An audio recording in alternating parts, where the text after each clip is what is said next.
Hi there! Greetings to all the empowered consumerism community here in the Philippines and all over the world. Welcome to another episode of Easy Talk. This is your international trainer, Miko Imson. Well, I hope everything is fine to each and every one of you, and I hope you are enjoying your time with your family, especially with what is happening all over the world with our enhanced community quarantine. Almost everyone is in lockdown, so this Easy Talks is actually a response of the Easy Management to the crisis that is happening today. So you move forward to online, to the technology, to the internet, so we can still send some messages, some tips, and some trainings to everyone, so we can assure the business is still ongoing and the business will still continue for empowered consumerism. Well, I'm very excited for you today because in fact this is my first topic for the Easy Talk. And I believe this topic is very important. This topic is actually needed by everyone, especially in times of crisis like this. So also as a former nurse before I came into the industry of empowered consumerism, I handpicked a topic today and I want to get into your space and to share to you this wonderful idea about mental health. So my topic is more about mental health and how it affects us, how mental health can greatly influence our life and our success. So are you ready? Alright, so let's start off on defining what mental health is really all about. So huwag na tayong lumayo. Coming from World Health Organization or WHO, according to them, mental health is a state of well-being in which the individual realizes his or her own abilities, can cope up with the normal stresses of life, can work productively and fruitfully, and of course, a person who is able to make a contribution to his or her own community. So, ito yung pagkaka-describe ng World Health Organization about mental health. So basically, if you think about it, mental health is more about emotional, psychological, and social well-being of a person. So when you say emotional, it's mostly affects how you feel. And when you say psychological, it mostly affects how you think and how you respond or take an action on your thoughts. And when you say social well-being, it mostly affects how you relate or how you connect to others. So as you can see, it is so important. It is very important. In fact, it has a great role in the outcome of your life. And that's why it's so important, especially in times of crisis like this, because on your mental health, your mental stability also determines how you cope up with challenges, how you handle or how you respond to obstacles in life or crises. So again, crucial ito ngayon. Importante malaman natin ito ngayon. And if you're gonna think about it, mental health basically encompasses everything. It encompasses all of the things that happens in your life. Everything, even in your past achievements, your past mistakes, most of it is an outcome of the way you think. Even your current situation right now is actually an outcome of your thoughts. And of course, also, pati yung mangyayari sa'yo in the future. Your future is greatly affected by your thinking right now. So, kung yayaman ka ba, kung maghihirap ka, if you're gonna be poor or rich, if you're gonna be healthy or you're gonna be sick or you'll be having a disease, yes, what you've heard is right. Even our body is greatly responding through our thoughts, through our mental health. Kaya you need to be very careful about what you think, what you feed your mind. So if you've watched the previous videos of Mr. Ariel de Guzman and Mr. Ian on our Easy Talk session that we had on our studio, as you can see, they have talked about physical fitness and physical health in boosting up your immune system. Yes, it's true. It's true that exercise and moving your body can really boost up your immune system, and a lack of activity can actually suppress your immune system. And I'm telling you, if body functions can actually affect your immune system, I am telling you, your mental health also greatly affects how your body moves. In fact, the truth and the fact is, our body moves from the command center of our central nervous system, from our mind. So nothing will happen in your body, nothing will move, your heart will not pump, your blood will not circulate if it will not be commanded by your central nervous system or your mind. So everything is being affected by your thoughts, by the way you think, by what you focus on, your attention on. So again, this process, I call this this chain reaction, I call this personally the TEMO process.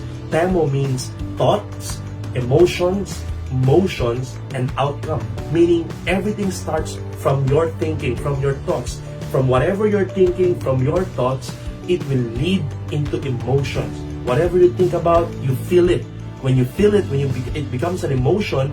Emotion is a triggering factor that leads to motion or action. And you take an action to it, it becomes a result or an outcome. It's called the TEMO process. So guys, when you say TEMO process, again, it is happening to us in different aspects in life, in health, in finances, in relationship. So if you can control your thoughts, you can control your outcome. If you have a negative thoughts, negative emotion, negative action or motion, then negative outcome. But if you have a positive thought, everything will be positive, everything will be in line in your desires and in your wants. So it's really true that whatever we see on the real plane or in the physical plane or physical state all started from our mental plane or our mental state. That's why you need to be very aware about what you consistently put or feed in your mind or what you consistently think about. Because like what Buddha says, what you think, you become. What you feel, you attract. And what you imagine, you create. So it's really true that we become what we think. Meaning, whatever you put your focus on, whatever you put your attention on becomes a belief. And whatever you believe will manifest into your reality. It's not only Buddha that says that. Even in the Bible, there's a scripture in Joel 3 verse 10 saying that, let the weak man say, I am strong. Let the poor man say, I am rich. So meaning when you believe, when you think that you are rich, you are rich. When you think and believe that you are poor, then you are poor. But when you believe and think that you are strong, you are strong. No disease, no illness, no virus can come into you. Your thoughts, your mind is so powerful. In fact, mga ka-EC, bago mangyari itong Enhanced Community Quarantine or ECQ sa Pilipinas, nung pwede pa yung mga mass gatherings and trainings, there was particular days na nagkaroon ako ng schedule sa head office sa Ortigas, and I had some trainings, and after that, nagkaroon ako ng mga meeting, closed-door meetings after meetings, and for particular 3 straight days, tuloy-tuloy yun na every night, pag uwi sa bahay, lahat ng laman ng Facebook, social media, it was bombarded by news about COVID-19, the virus, the sickness, the illness. There will be an imminent lockdown kasi dumadami yung cases na nagkakasakit at namamatay. So, we are bombarded with negative news all over the informations. So, you know what happened? The TEMO process happened to me. The TEMO chain reaction happened. Paano? My thought was clouded with a COVID-19 sickness and illness. And because my thought was worry, I'm worrying already, I'm thinking about worrying about sickness, the symptoms, I was checking out what are the symptoms, baka meron na ako. So I even doubted myself. So after that, from that thought, nagkaroon ng emotion. It leads to emotion, the TEMO process, the feeling of scare, the feeling of fear, the feeling of doubt. And after the emotion happened, guess what? My body responds. It moves. Nagkaroon ng motion yung cells ko, nag-respond siya. My immunity kicks in. I had a runny nose. I had a constant headache. Dala-dala ko yun for 2 days. Kahit matulog ako for a few hours, may headache pa rin. And that became my outcome. So again, I'm telling you, whatever your thought is, whatever you focus on, becomes your reality. Your body will adjust to it. Thank God na buti na lang is we are fully aware about the control of consciousness. That's why I want to share this to you. We are now aware about the power of awareness, the power of thoughts, the power of mind. And thank God I was caught up by some things that needs to be done. Kaya I become very busy to the business. Nagkaroon ng meetings sa management because of the lockdown. Yung Easy Talk, nagkaroon kami ng shooting sa studio, sa head office. So I got so busy about the business. I got so busy about Easy Talk.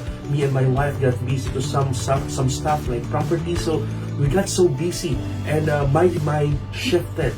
My thoughts shifted. My awareness and consciousness shifted to a different things aside from the COVID-19. And because of that, guess what?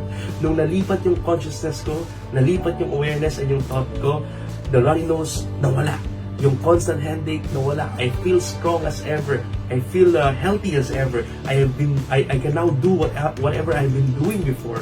So now I went back and shifted my focus into nutrition, into supplementation, into my hydration, and as I woke up in the morning, I went back to exercise, to moving my body. I went back into meditation and prayer.